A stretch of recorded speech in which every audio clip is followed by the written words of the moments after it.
Contract marriage भाग 7. आकडं कुठले? इतकं बोलून ती तोंड फिरवते आणि तो शर्ट परत कपाटात ठेवून ती जशी मागे वळते तशी ती थक्क होऊन जाते. कारण अनुराग तिच्या अगदी मागे उभा होता आणि आपले दोन्ही हात छातीवर बांधून तिचं सगळं बोलणं ऐकत होता. आरोहीचा तर श्वासच अडकतो हे विचार करून की अनुरागने सगळं तर ऐकलं नसेल ना. अनुराग हळूहळू आरोहीच्या जवळ येऊ लागतो.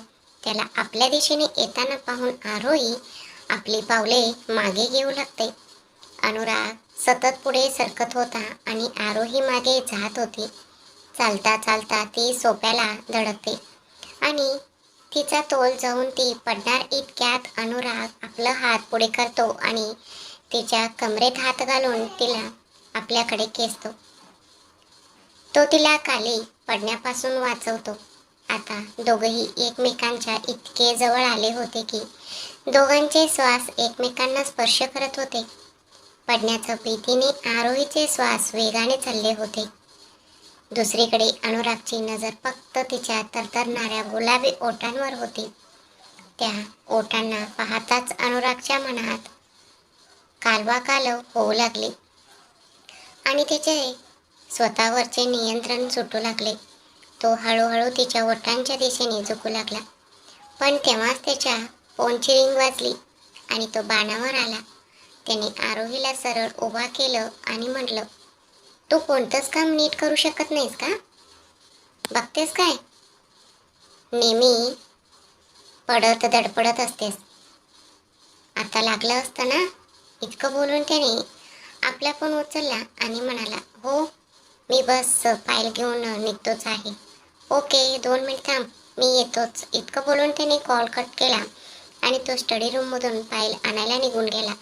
त्याला जाताना पाहून आरोहीने सुटकेचा निश्वास सोडला. अनुरागने आपलं बोलणं ऐकलं नसावं असं विचार करून तिला थोडं हायसं वाटलं. दुसरीकडे स्टडी रूममध्ये गेल्यावर अनुराग स्वतःवरच प्रचंड चिडला होता. तो स्वतःशीच पुटपुटला, हाऊ कॅन आय? मी असं कसं वागू शकतो? तिच्या इतक्या जवळ जाण्याचं मी विचारच कसं करू शकतो? आणि ही मुलगी एका दिवसात मला स्वतःकडे इतकं आकर्षित कशी काय करते? मला नक्की काय होतंय हेच कळत नाहीये. असं म्हणत त्याने वैतागून आपलं डोकं धरलं. काही वेळ शांत बसल्यावर तो पुन्हा स्वतःला वॉर्निंग करू लागला, नाही नाही नाही, असं कधीच होऊ शकत नाही. माझं तिच्यावर प्रेम असू शकत नाही. मी कुणावरही प्रेम करू शकत नाही. मला मला कुणावरही प्रेम करायचं नाहीये. सगळ्या मुली धोकेबाज असतात. अनुराग फक्त तुझ्या कामावर लक्ष दे. असं म्हणून त्याने फाईल उचलली आणि तो तिथून बाहेर पडू लागला. बाहेर येताना त्याने आरोहीकडे पाहिले आणि गंभीर आवाजात म्हणाला, कधी कधी गोष्टींची स्तुती केल्याने त्यांची किंमत कमी होते आणि स्तुती न करताही त्या गोष्टी इतक्या अनमोल असतात की त्यांचं मोल कोणीच लावू शकत नाही. एवढं बोलून तो तरातरा तिथून निघून गेला. आरोही तर आश्चर्याने बघतच राहिली. तिचं तोंड उघडच राहिलं होतं. पण अनुरागच्या त्या शब्दांचा अर्थ समजताच तिच्या चेहऱ्यावर एक हळवार हसू उमटलं. त्याला तिच्या कामाची आणि तिची किंमत आहे हे जाणून तिला मनापासून आनंद झाला. रात्री जेव्हा सगळेजण जेवायला बसले होते तेव्हाच अनुराग आपली मीटिंग संपून परत येतो. तो एक नजर आरोहीकडे टाकतो जी सर्वांना जेवण वाढण्यात गुंतली होती. तिला बघून तो तसाच वर आपल्या खोलीत निघून जातो. त्याच्या मनात आणि डोक्यात अजूनही आरोहीबद्दलचं विचाराचं चक्र सुरू होतं जे त्याला समजून घ्यायचं नव्हतं किंवा कदाचित तो ते समजून घेण्यापासून स्वतःला रोखत होता. वर गेल्यावर त्याने मिलन काकांना जोरात हाक मारली आणि कॉफी आणायला सांगितली. काली चिरागीने आरोहीला सांगितलं की तूच अनुरागसाठी कॉफी घेऊन जा. आरोहीने होकारार्थी मान हलवली आणि ती त्याच्यासाठी कॉफी बनवायला किचनमध्ये गेली. कॉफी तयार झाल्यावर ती कप घेऊन त्याच्या खोलीच्या दिशेने चालू लागली. तिच्या मनात थोडी धाकधूक होती कारण सकाळच्या प्रसंगानंतर ती पहिल्यांदाच त्याला पुन्हा सामोरे जाणार होती. जशी आरोही रूममध्ये पोचली तेव्हा तिने पाहिलं की अनुराग बाथरूममध्ये होता. आरोहीने कॉफी तिथे टेबलावर ठेवली आणि ती अनुरागसाठी कपडे काढू लागली. तितक्यात अनुरागने बाथरूमच्या दरवाजा थोडासा उघडला आणि आतून जोरात ओरडत म्हणाला, अहो मिलन काका, मी टावेल आणायला विसरलोय, जरा देता का? तो कपाटातच असेल. त्याचा आवाज ऐकून आरोही कपाटात टावेल शोधू लागली. अनुराग पुन्हा ओरडला, अहो काका लवकर द्या ना. काय रात्रभर मला इथेच बाथरूम मध्ये उभं ठेवणार आहात का? कपाटात टावेल शोधता शोधता आरोही म्हणाली, हो एक मिनिट शोधते ना मी, तुम्ही थोडा वेळ धीर धरा. आरोहीचा आवाज ऐकताच अनुराग दचकला. त्यांनी हलकेच आपले डोके बाहेर काढून पाहिले तर आरोही टावेल शोधत होती. तिला पाहून अनुराग म्हणाला, तू इथे काय करतेस? कॉफी तर मी काकांना आणायला सांगितली होती. आरोही तसे सहजपणे म्हणाली, ते मी वर येतच होते तर बाबांनी सांगितले की तुमच्यासाठी कॉफी मीच घेऊन जावी आणि तुम्हाला टावेल हवं होता तर मग काय, मी पुन्हा खाली जाऊन काकांना पाठवू का? बोलता बोलताच तिला टावेल सापडतो. मग अनुराग तिला म्हणतो, हो तर मग इकडे येऊन दे ना. काय मी तिथे बाहेर येऊ का? तर आरोही पटकन म्हणते, नाही नाही मीच येते. असं म्हणून ती त्याच्या दिशेने चालू लागते. चालताना तिच्या पैंजणचा चुमचुम आवाज बाथरूममध्ये उभ्या असलेल्या अनुरागच्या हृदयाचे टोके वाढवत होता. आरोही बाथरूमच्या बाहेर येऊन हे घ्या असं म्हणत आपला हात थोडंसं आत करते. त्यामुळे तिच्या हातातील बांगड्यांचा एकदम किणकिणाट होतो, ज्यामुळे अनुरागच्या हृदयाची धडधड अजून वाढते. तो तिचा हात पाहतो. गोरापान नाजूक आणि मऊ हात, छोट्या नाजूक बोट, सडपातळ मनगट ज्यात हिरव्या बांगड्या भरलेल्या होत्या आणि मेहंदीमुळे तो हात खूपच सुंदर दिसत होता. अनुराग अचानक तिचा हात धरतो आणि तिला आत ओढतो. त्यामुळे आरोही स्वतःला सावरू शकत नाही आणि थेट त्याच्या छातीला जाऊन धडकते. ती मान वर करून बघते तर अनुरागच्या डोळ्यात स्वतःसाठी अफाट प्रेम पाहून आपली नजर खाली झुकवते. ती त्याला हलकंसं धक्का देत म्हणते, अहो सोडा ना, हे काय करताय? जर कोणी आलं आणि आपल्याला असं पाहिलं तर काय विचार करेल? पण अनुराग तिच्या कमरेभोवती हात वेढून तिला अजूनच स्वतः जवळ खेचतो आणि तिला आपल्या शरीराशी घट्ट धरून ठेवतो. अनुराग तिच्या डोळ्यात बघत म्हणतो, बघू दे त्यांना आणि विचार करू दे जे करायचं ते, मला काहीच फरक पडत नाही. तू माझी बायको आहेस. तो तिचा चेहरा आपल्या हातात घेतो आणि पुढे म्हणतो, त्यामुळे मी तुझ्यासोबत हवं ते करू शकतो आणि जेव्हा हवं तेव्हा करू शकतो. मला अडवणारा कोणीच नाहीये, अगदी तू सुद्धा नाहीस. आणि हा हक्क मला तुझ्याकडून आणि तुझ्या महादेवाकडून मिळाला आहे. हे ऐकून आरोहीचे गाल लाजेने लाल झाले. अनुराग तिचा हात धरतो आणि तिच्या नाजूक बोटात आपली बोट गुंफतो. तो तिच्या हाताचे आणि मनगटाचे मुके घेऊ लागतो. तिच्या मानेवर स्पर्श करतो. मग त्याची नजर तिच्या थरथरणाऱ्या ओठाकडे जाते आणि तो तिच्या ओठांच्या दिशेने झुकू लागतो. इतक्यात त्याच्या कानावर आरोहीचा आवाज पडतो. आरोही त्याला म्हणते, अहो काय करताय, प्लीज लवकर घ्या ना, मला आजींना जेवण द्यायला जायचं आहे. मगाशी तर तुम्हीच म्हणत होता की तुम्हाला रात्रभर बाथरूम मध्ये राहायचं नाहीये.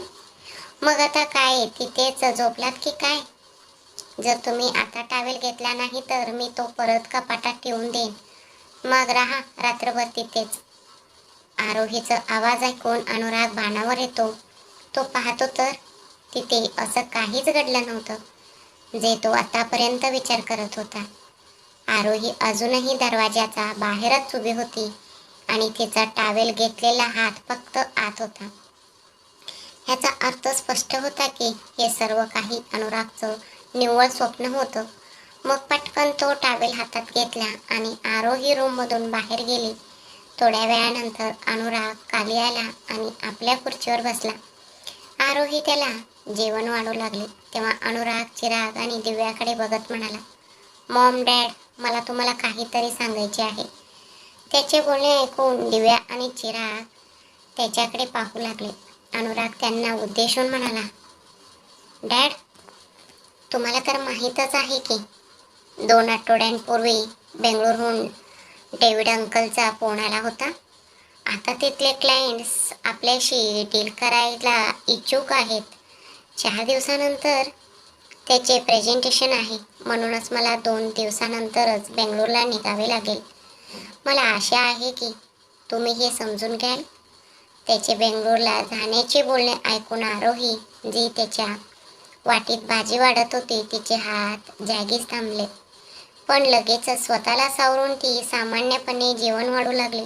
तिथेच दिव्या एक नजर आरोहीकडे टाकली आणि मग अनुरागला विचारले, तर मग तुझे जाणे इतके गरजेचे आहे का? म्हणजे तुझ्या वतीने दुसरी एखादी व्यक्तीसुद्धा ही मीटिंग अटेंड करू शकते ना? तेव्हा अनुराग म्हणाला, नाही मॉम, प्रेझेंटेशन मीच तयार केले आहे. त्यामुळे त्यातील प्रत्येक मुद्दा मलाच नीट समजतो, म्हणून मला जावेच लागेल. चिराग आणि दिव्या दोघंही एकमेकांकडे बघतात आणि डोळ्यांनीच काहीतरी इशारा करतात. मग चिराग अनुरागला म्हणतात, ठीक आहे, पण 2 दिवसानंतर आरोही सुद्धा तुझ्यासोबत बेंगळूरला येईल. पण त्याआधी आम्हाला तुमच्या लग्नाची अधिकृत घोषणा करायची आहे. म्हणूनच मी 2 दिवसानंतर पार्टी ठेवली होती. पण आता तुझा 2 दिवसानंतर बेंगळूरला जाण्याचं बेत आहे, तर मग तुमची रिसेप्शन पार्टी परवाच होईल. त्यांचे बोलणे ऐकून अनुराग चकित होतो. अनुराग चिराग यांना म्हणाला, पण डॅड, पार्टी ठेवण्याची एवढी काय घाई होती? थोडा वेळ थांबलो असतो, किमान आजीला तरी पूर्णपणे बरी होऊ द्यायचे होते. तेवढ्यात आजी खोलीतून बाहेर येत म्हणाल्या, तू माझी काळजी करू नको. आता माझी सून आली आहे, तर मी 2 दिवसातच ठणठणीत बरी होईन. तू फक्त तुझ्या पार्टीची तयारी कर. अनुरागने त्यांच्याकडे काळजीत बघत म्हटले, पण आजी, तुम्ही बाहेर का आलात? तुम्हाला आराम करायला हवा. त्यावर आजी म्हणाले, अरे बाळा, मी ठीक आहे. दिवसभर एकटं खोलीत बसून राहणं चांगलं वाटत नाही. आता रात्री तुम्हा सर्वांसोबत थोडा वेळ घालवावासा वाटला म्हणून आले. तसंही आता आरोही आली आहे. तिने मला सांगितले की ती मोहरीचं तेलात ओवा टाकून माझ्या पायांची मालिश करेल. मग लवकरच माझ्या गुडघ्यांचं दुखणं थांबेल आणि हो, मला ह्या व्हीलचेअरवर बसावे लागणार नाही. तू माझे नाव सांगून पार्टी टाळण्याचा प्रयत्न करू नकोस, नाहीतर मी औषध घेणं बंद करेन. तेव्हा अनुराग हार मानत म्हणाला, ठीक आहे, तुम्हाला जे करायचे आहे ते करा. तसेही तुम्ही लोक माझे कुठे ऐकता? एवढे बोलून तो आपले जेवण जेवू लागतो. सगळेजण जेवण संपून वर जात असतात. तेवढ्यात घराची बेल वाजते. विमला काकी जाऊन दरवाजा उघडतात. तेव्हा समोरून आत येणाऱ्या व्यक्तीला पाहून सर्वांच्या चेहऱ्यावर हसू उमलते, पण अनुराग मात्र चकित होतो. चिराग पुढे जाऊन त्या व्यक्तीला मिठी मारतात आणि म्हणतात, अरे विवेक, किती उशीर केलास? मी खूप वेळापासून तुझीच वाट पाहत होतो. विवेक हसत म्हणतो, काही नाही अंकल, पहिली फ्लाईट मिस झाली होती, त्यामुळे 2 तास एअरपोर्टवर बसून काढावे लागले. त्यानंतर दुसरी फ्लाईटला आलो आहे, असे म्हणत तो त्यांच्या पाया पडतो. त्यानंतर पुढे जाऊन तो दिव्याचा सुद्धा पाया पडतो. अजून त्याची नजर आरोहीवर पडली नव्हती, कारण ती ह्यावेळी किचनमध्ये होती. विवेक अनुरागला पूर्णपणे इग्नोर करत आजीकडे जातो आणि त्यांच्या पाया पडतो. मग त्यांना मिठी मारून म्हणतो, कशा आहात आजी? तुम्हाला किती वेळा सांगितले आहे की स्वतःची काळजी घेत जा, पण तुम्ही आपली अजिबात काळजी करत नाही. तुम्हाला माहीत आहे, जेव्हा मला तुमच्या आजारपणाबद्दल समजलं तेव्हा मी किती घाबरलो होतो. मग आजी त्याचा कान पिरगळत म्हणाल्या, बर, जर तुला माझी इतकीच काळजी आहे, तर मग इतकी वर्ष भेटायला का आला नाहीस? इथून गेल्यावर तू तुझे तोंडही दाखवले नाहीस. काय तुझ्यासाठी तुझं मित्र सर्व काही आहे का? आम्ही काही नाही.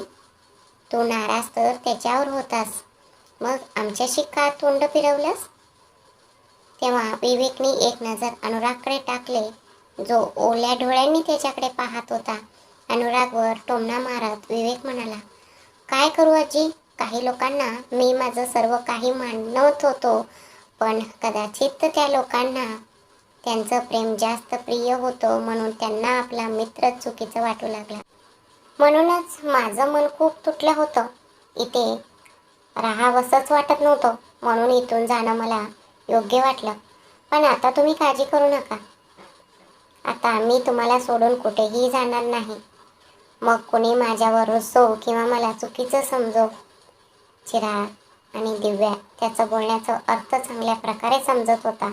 पण चिराग त्यांना आता ह्या दोघांमधील दुरावा आता अधिक वाढू द्यायचा नव्हता. म्हणूनच ते विवेकला म्हणाले, अरे बाळा, गप्पा तर होतच राहतील. चल आधी फ्रेश होऊन जेवून घे. आज आरोहीने खूप छान जेवण बनवले आहे.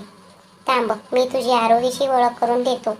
मग त्याने तिला आवाज दिला, आरोही बाळा, जरा बाहेर ये बघू. तुला एका खास व्यक्तीशी भेटवायची आहे. विवेक संभ्रमात पडून चिराग यांच्याकडे पाहू लागला. ही आरोही कोण? असं विचार त्याच्या मनात येतच होता की तेवढ्यात आरोही आपले हात पुसत बाहेर आली. समोर विवेकला उभे असलेले पाहून तिला प्रचंड धक्का बसला आणि विवेकही आरोहीला समोर पाहून थक्क झाला. खरं तर विवेक आणि आरोही एकमेकांना खूप आधीपासून ओळखत होते. साधारण 1.5 वर्षापूर्वी विवेक त्यांच्या मीटिंगच्या कामासाठी मुंबईला गेला होता. तिथे विवेकचे काका काकू राहायचे, म्हणून विवेकही त्यांच्याकडेच एका महिना राहिला होता. विवेकच्या काका काकूंच्या घरीच आरोही कामाला होती. सुरुवातीला जेव्हा विवेकला काकूंकडून आरोहीच्या परिस्थितीबद्दल समजले तेव्हा त्याच्या मनात तिच्याबद्दल खूप सहानुभूती निर्माण झाली. तो आरोहीशी खूप सहजपणे बोलायचा, पण आरोही मात्र त्याच्याशी बोलताना खूप घाबरायची.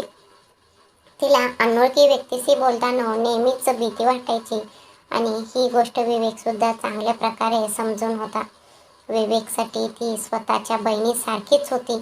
हळूहळू विवेकने आरोहीशी मैत्री केली आणि आरोहीसुद्धा आता त्याच्यासोबत मोकळेपणाने वागू लागली होती. ती त्याला आपला भाऊ मानू लागली होती. विवेकनेच आरोहीला मोठ्या लोकांशी कसे वागायचे, त्यांच्याशी संवाद साधताना संकोच कसा बाळगायचा नाही, तसेच पार्ट्यांचे नियोजन कसे करायचे, ह्या सर्व गोष्टींचे ज्ञान दिले होते. सोबतच त्याने तिला त्यांच्या पद्धती आणि राहणीमानाबद्दलही माहिती दिली होती. कारण त्याला ठाऊक होते की आरोहीची जी परिस्थिती आहे त्यावरून तिला भविष्यात नोकरीची गरज भासणार आहे. विवेकने तिला स्वतःच्या कंपनीत नोकरीची ऑफरही दिली होती, पण आरोहीचं स्वाभिमानी स्वभावामुळे तिने ती नाकारली.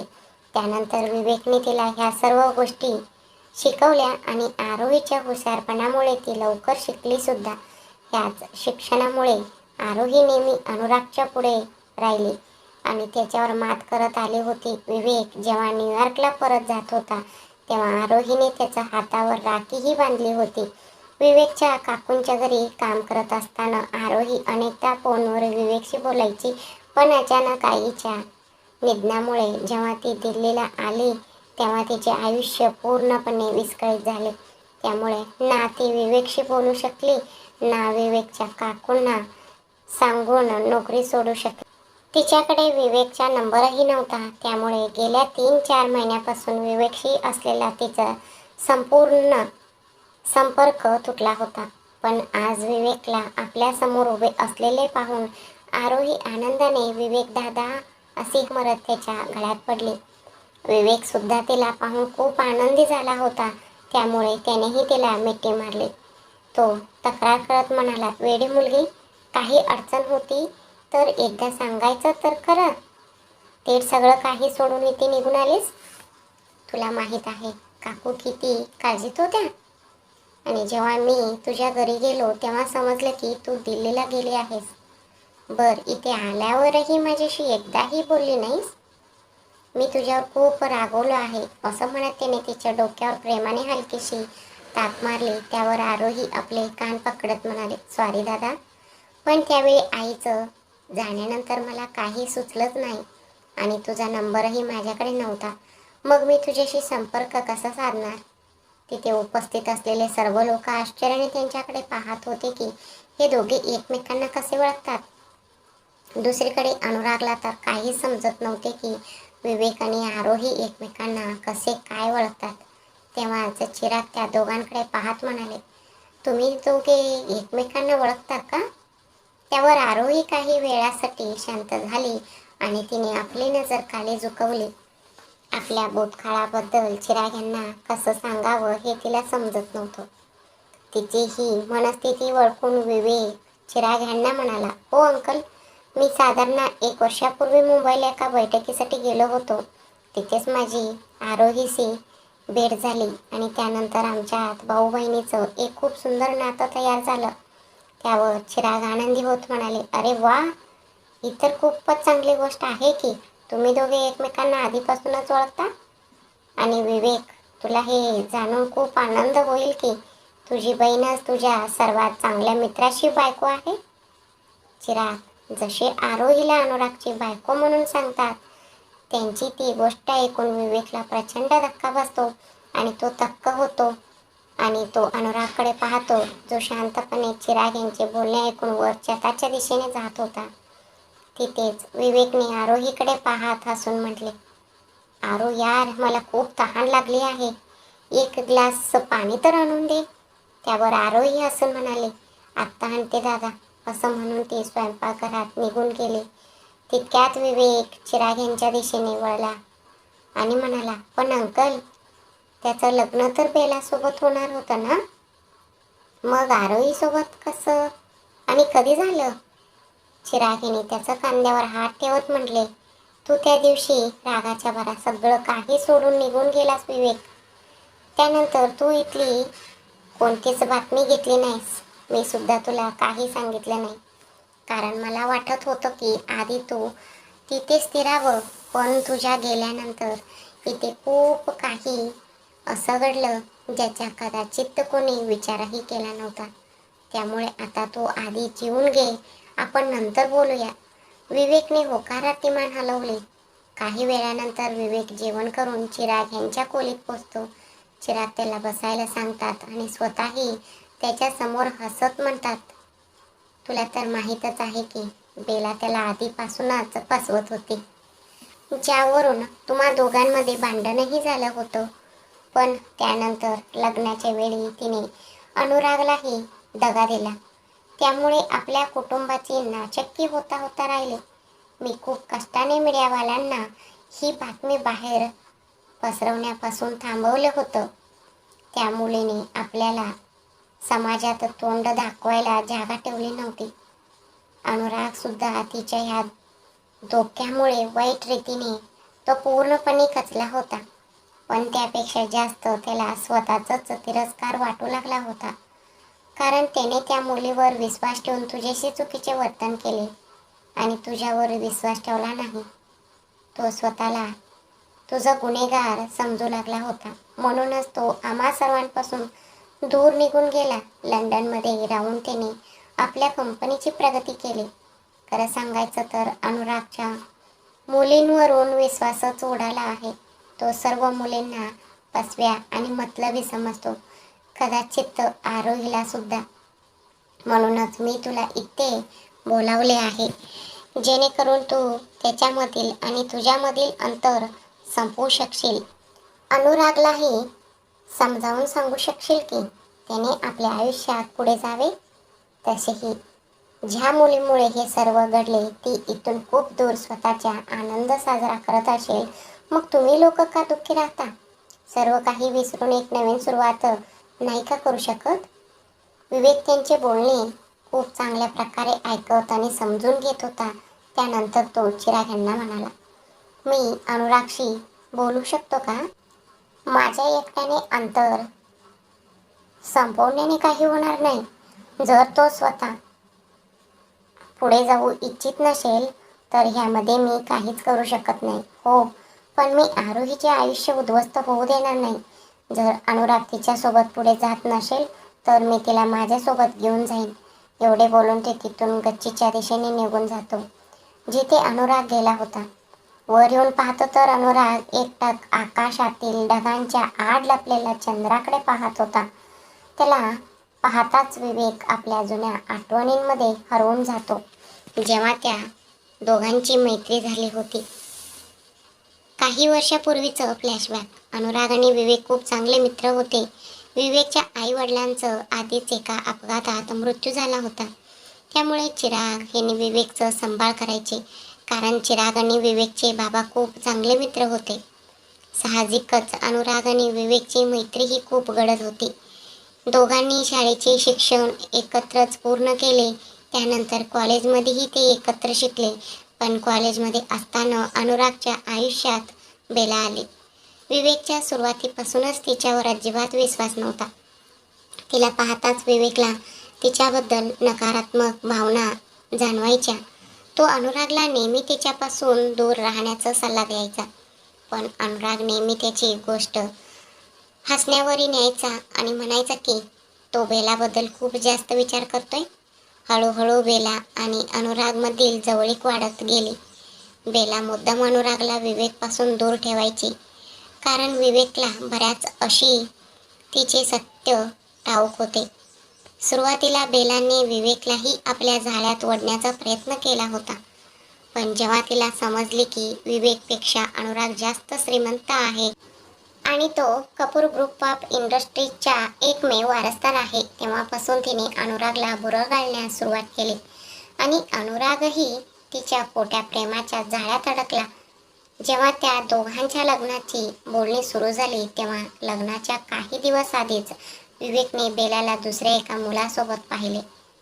जेव्हा त्याने ही गोष्ट अनुरागला सांगितली तेव्हा अनुरागने त्याचा बोलण्यावर अजिबात विश्वास ठेवला नाही. आणि नंतर जेव्हा विवेकने स्वतः अनुरागला बेला आणि त्या मुलाला एकत्र दाखवले तेव्हा बेला आणि त्या मुलाने खोटे सांगितले की तो तिचा मांडलेला भाऊ आहे. त्यानंतर अनुराग आणि विवेक यांच्यात खूप मोठे भांडण झाले आणि अनुरागने विवेकला स्वतःपासून दूर जाण्यास सांगितले. त्याच्या ह्या शब्दांमुळे विवेकला खूप मानसिक त्रास झाला होता. म्हणूनच तो इथले सर्व काही सोडून न्यूयॉर्कमध्ये स्थायिक झाला. फ्लॅशबॅक संपला. विवेक ह्याच जुन्या गोष्टींचा विचार करत होता. अचानक खिडकीच्या मोठ्या आवाजाने तो आपल्या विचारांमधून बाहेर आला. त्याने अनुरागकडे पाहत पाठीमागून म्हटले, अजूनही तुझी सवय बदलली नाहीये? जेव्हा कधी एखादी गोष्ट तुला त्रास देते किंवा तू भावनांच्या आहारी जातोस तेव्हा तू असंच एकटा वर गच्चीवर येतोस. त्याचे बोलणे ऐकून अनुराग त्याच्याकडे वळतो. तो पाहतो की विवेकचे डोळे पाणवले होते, तर विवेकही अनुरागच्या डोळ्यातील अश्रू पाहत होता. विवेक पुढे होऊन त्याला घट्ट मिठी मारतो. अनुरागही लगेच त्याच्या गळ्यात पडतो. अनुराग विवेकला रडत रडत म्हणतो, मला माफ कर, मला मनापासून माफ कर विवेक. मला अजिबात माहीत नव्हते की ती मला इतका मोठा धोका देत आहे आणि फक्त माझा वापर करत आहे. मला माफ कर, मला खरोखर मनापासून माफ कर. मी तुझ्यासोबत असे वर्तन करायला नको होते, पण जेव्हा मला माझ्या चुकीची जाणीव झाली तेव्हा तू देखील इथे नव्हतास. मी तुला खूप भावनिक झाल्यामुळे अनुरागला नीट बोलताही येत नव्हते आणि तो अडकळत बोलत होता. त्याची ही अवस्था विवेक देखील समजत होता. तो अनुरागच्या पाठीवर थोपटत म्हणाला, शांत हो अनुराग आणि मलाही माफ कर. मी देखील तुझ्याबद्दल काहीही माहिती घेण्याचा प्रयत्न केला नाही. चूक माझीही आहे. अशा परिस्थितीत मी तुला सोडून जायला नको होते, पण काय करणार, तुझ्या बोलण्यामुळे मला खूप त्रास झाला होता. चल सोड, ह्या सर्व गोष्टी विसरून जा. जे काही झाले ते विसरून आपण एका नवीन आयुष्याची सुरुवात करूया, जिथे ना कोणतेही बेला असेल ना कोणतेही धोका. अनुराग त्याच्या मिठीतून बाजूला होतो आणि विवेककडे पाहत विचारतो, पण तू गेला कुठे होतास आणि बाबांना तुझ्याबद्दल कसे समजले? त्यावर विवेक त्याच्याकडे पाहत म्हणाला, अंकल तर सुरुवातीपासूनच सर्व काही जाणतात. न्यूयॉर्कमध्ये सेटल होण्यासाठी अंकलनेच मला मदत केली होती. त्यानंतर विषय बदलत तो म्हणाला, तसं मी खूप आनंदी आहे की माझा मित्रच माझा मेवणा झाला. देवाने मला स्वतःची सख्खी बहीण दिली नाही, पण जर दिली असती तर मी नेहमी देवाकडे हेच मागितले असते की ती बहीण अगदी आरोहीसारखीच असावी. आरोहीचे नाव ऐकताच अनुराग विवेककडे पाहत म्हणाला, पण हे लग्न फक्त 6 महिन्यासाठीच आहे. त्यानंतर ती इथून निघून जाईल. विवेक हसत म्हणाला, 6 महिन्यांचे लग्न? हे फक्त तुझ्या बाजूने आहे, तिच्या बाजूने नाही. जितके मी तिला ओळखतो, ती मुलगी आयुष्यात नाती निभवण्यावर विश्वास ठेवते, ना की 6 किंवा 4 महिन्यांच्या नात्यावर. मला माहीत आहे, बेलामुळे तुझ्या मुलीवरून विश्वास उडाला आहे, पण आरोही अजिबात तशी नाहीये. खरं सांगायचं तर ती इतर सर्व मुलींपेक्षा खूप वेगळी आहे आणि या गोष्टीची जाणीव तुला खूप लवकरच होईल. त्याचे हे बोलणे ऐकून अनुराग त्या गोष्टीचा विचार करू लागतो. नंतर विवेककडे पाहत तो विचारतो, पण तू तिला आपली बहीण कसं मानलंस? जिथपर्यंत मी तुला ओळखतो, तू कधी कोणाशी विनाकारण 2 शब्दही बोलत नाहीस. मग तू तिच्या इतकं जवळ कसं गेलास? अनुरागचे बोलणे ऐकून विवेक काही क्षणांसाठी शांत झाला. नंतर अनुरागच्या समोरील भिंतीला पाठ लावून उभा राहिला आणि आकाशाकडे पाहत म्हणाला, माझी आणि तिची भेट आजपासून साधारण 1.5 वर्षापूर्वी झाली होती. मुंबईमध्ये ती माझ्या काकूंच्या घरीच काम करायची. तिनं अत्यंत कठीण परिस्थितीतून आपले शालेय शिक्षण पूर्ण केले होते. त्यानंतर पुढील कॉलेज शिक्षणासाठी एवढेच नव्हे तर आपले घर चालवण्यासाठी आणि आपल्या आईच्या उपचारासाठी ती स्वतः पैसे कमवत होती. एका बिझनेस मीटिंगच्या निमित्ताने मी भारतात आलो होतो, पण तुझ्यावरील रागामुळे मी इथे आलो नाही. उलट मी माझ्या मुंबईमधील काकूंच्या घरी गेलो. माझी आणि आरोहीची पहिली भेट तिथेच झाली होती. सुरुवातीला मी जेव्हा तिला पाहिले तेव्हा ती खूप शांत असायची. ती स्वतःच्याच विश्वात असायची, इतकी की माझ्याशी बोलायला देखील तिला संकोच वाटायचा. मला तिचे हे वागणे खूप विचित्र वाटायचे, कारण आजकालच्या मुली जिथे अत्यंत धाडसी आणि मोकळेपणाने आपले आयुष्य जगतात, तिथे तिला फक्त आपल्या कामाशी आणि वेळ मिळाला तर अभ्यासाशी मतलब असायचा. का माहीत नाही, पण मला तिच्याबद्दल जाणून घेण्याची ओढ लागली होती. तिला पाहिल्यापासूनच माझ्या मनात तिच्याबद्दल एक हळवा कोपरा तयार झाला होता.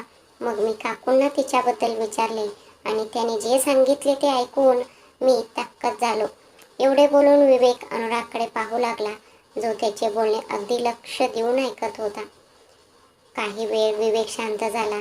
तेव्हा अनुराग म्हणाला, शांत का झालास? पुढे बोल. मग विवेक तिथेच रेलिंगला टेकून उभा राहिला आणि म्हणाला, आरोहीचे बाबा, ज्यांना कदाचित बाबा म्हणणेही पाप ठरेल, त्यांनी आयुष्यात कधीच आरोहीला कोणतेही सुख दिले नाही. काकूने सांगितले की आरोहीची आई सुरुवातीपासूनच त्यांच्या घरी काम करायची. त्याने आरोहीचा बाबांसोबत प्रेमविवाह केला होता, ज्यानंतर त्यांच्या घरच्यांनी त्यांच्याशी सर्व नातेसंबंध तोडले होते. सुरुवातीला सर्व काही ठीक होते, पण मुलगी झाल्यानंतर त्यांची वागणूक आरोहीच्या आईबद्दल बदलू लागली.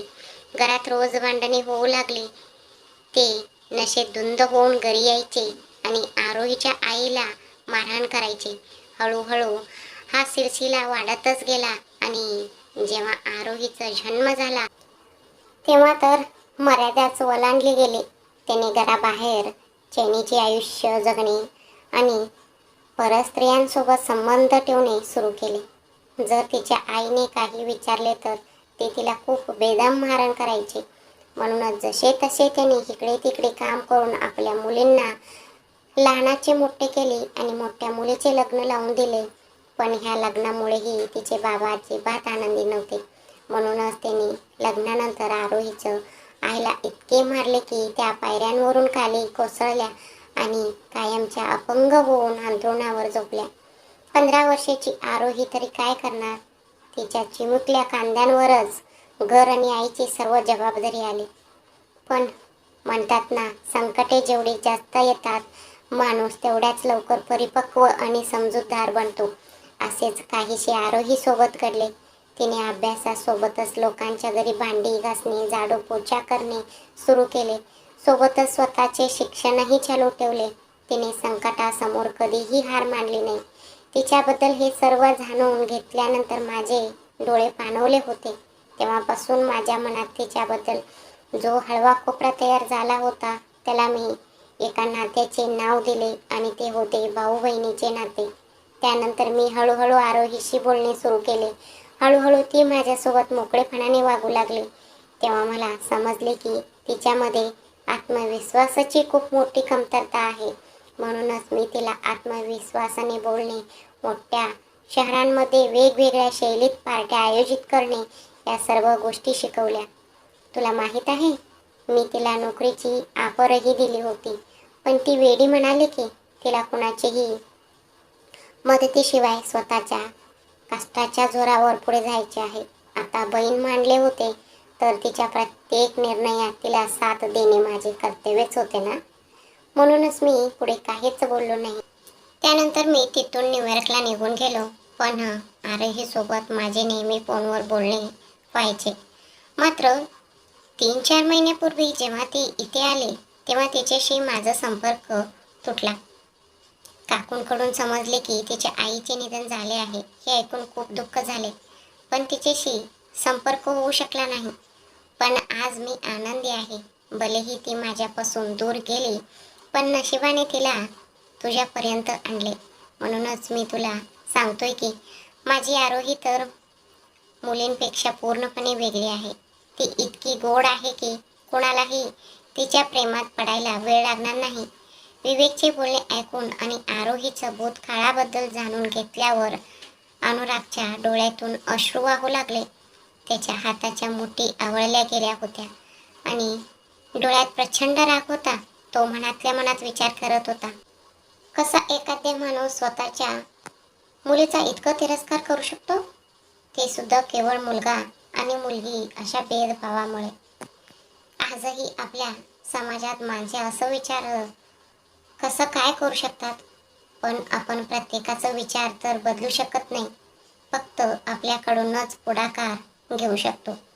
त्याच वेळी त्याच्या डोक्यात एक विचार सतत घोळत होता की एखाद्या माणूस आयुष्यात इतकी दुःखे सोसूनही कसं काय हसू शकतो, जिथे केवळ बेलाने दिलेल्या प्रेमातील धोक्यामुळे तो इतकं कचला होता की त्याने हसणे सोडून दिले होते, जगणे सोडून दिले होते. आयुष्यात कोणतीही आशा उरली नव्हती. तिथे इतक्या लहान वयात ना आईचे प्रेम ना वडिलांचे प्रेम, वरून सर्व जबाबदाऱ्या सांभाळत आरोही स्वतःही हसायची आणि आपल्या निरागस वागण्याने इतरांनाही हसण्यास भाग पाडायची. ह्याच गोष्टींचा विचार करत असताना त्याला आरोहीने आपल्या अंगावर कॉपी पाडलेली आठवले. त्या आठवणीने त्याचं चेहऱ्यावर एक हलकीशी स्मित हास्य आले. पण काही वेळातच त्याने तिच्याशी केलेले वाईट वर्तन आठवले आणि त्या स्मित हास्याची जागा एका उदास शांततेने घेतली. त्याला असे शांत बसलेले पाहून विवेकने त्याच्या खांद्यावर हात ठेवला आणि म्हणाला, तिने तिच्या आयुष्यात खूप दुःख सहन केले आहे अनुराग. म्हणूनच जमल्यास आता तिचे मन अजिबात दुखवू नकोस. जर तिच्याशी कोणतेही नाते ठेवायचे असेल तर ते जन्मभरासाठी ठेव. कारण तिच्यासाठी नाती म्हणजे काही दिवसांची सोबत नसून जन्मभराचे बंधन असते. आणि जर तुला तिच्यासोबत राहायचे नसेल तर माझी एकच विनंती आहे, 6 महिन्यांच्या ह्या सोबतीपेक्षा तू आत्ताच्या आत्ता तिच्याशी असलेले नाते तोडून टाक. कारण ह्या 6 महिन्यात जर माझ्या बहिणीच्या मनात तुझ्याबद्दल काही भावना निर्माण झाल्या तर ती आतून पूर्णपणे तुटून जाईल, जिला कदाचित नंतर मी सुद्धा सावरू शकणार नाही. म्हणून जे काही करायचे आहे ते आत्ताच आत्ता कर. या क्षणी तिला थोडे जरी दुःख झाले तर तिला सावरण्यासाठी तिचा हा भाऊ इथे खंबीरपणे उभा आहे. मी तिला आपल्यासोबत घेऊन जाईन. एवढे बोलून विवेक तिथून निघून लागला. तेवढ्यात पाठीमागून अनुरागचा आवाज त्याच्या कानावर पडला, तू अजिबात काळजी करू नकोस. आता अनुराग कपूर आरोहीची साथ मरेपर्यंत सोडणार नाही. त्याचे हे बोलणे ऐकून विवेकच्या आनंदाला पारावार उरला नाही. तो मागे परतला आणि अनुरागला घट्ट मिठी मारत म्हणाला, मला माहीत होते माझा मित्र इतकं समजूतदार नक्कीच आहे की तो आपल्या आयुष्यात आलेल्या सुखाला दारातून परत पाठवणार नाही. तू जो हा निर्णय घेतला आहेस ना, मी तुला खात्री देतो भविष्यात तुला ह्याचं कधीच पश्चाताप होणार नाही. थोडा वेळ दोघांची गप्पा मारल्या आणि त्यानंतर विवेक खाली निघून गेला.